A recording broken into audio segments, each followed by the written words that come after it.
அனைவருக்கும் வணக்கம். நாம என்ன பார்க்க போறோம்? 5ஆம் வகுப்பு 3ஆம் பருவத்தில் வரக்கூடிய எதனாலே பாடல், அதனுடைய விளக்கம் அனிமேஷன் வீடியோவாக பார்க்க போறோம். மறக்காம சேனலை சப்ஸ்கிரைப் பண்ணுங்க, ஷேர் பண்ணுங்க. வாங்க வீடியோக்குள்ள போலாம். பாடல். எதனாலே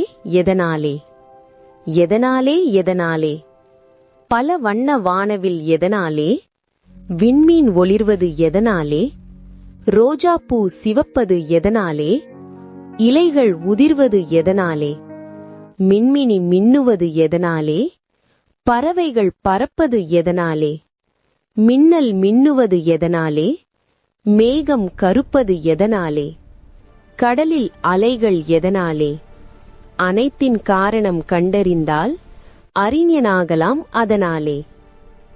பாடலின் கருத்து: ஏன், எதற்கு, எப்படி போன்ற வினாக்களை எழுப்பி காரணம் கண்டறிந்தால் அறிஞராகலாம் என இப்பாடல் கூறுகிறது.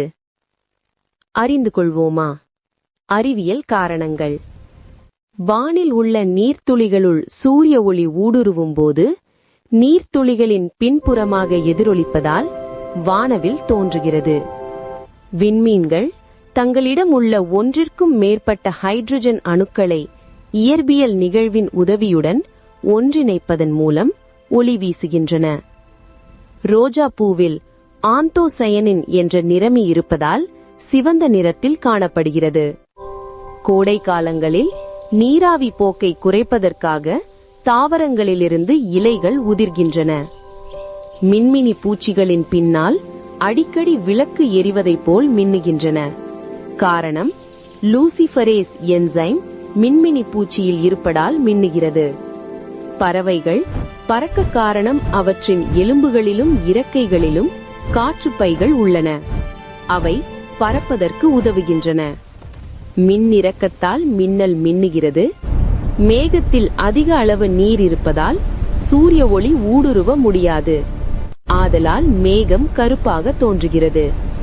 பூமியின் மீது நிலவின், சந்திரனின் ஈர்ப்பு விசை செயல்படுவதால் கடலில் அலைகள் தோன்றுகின்றன.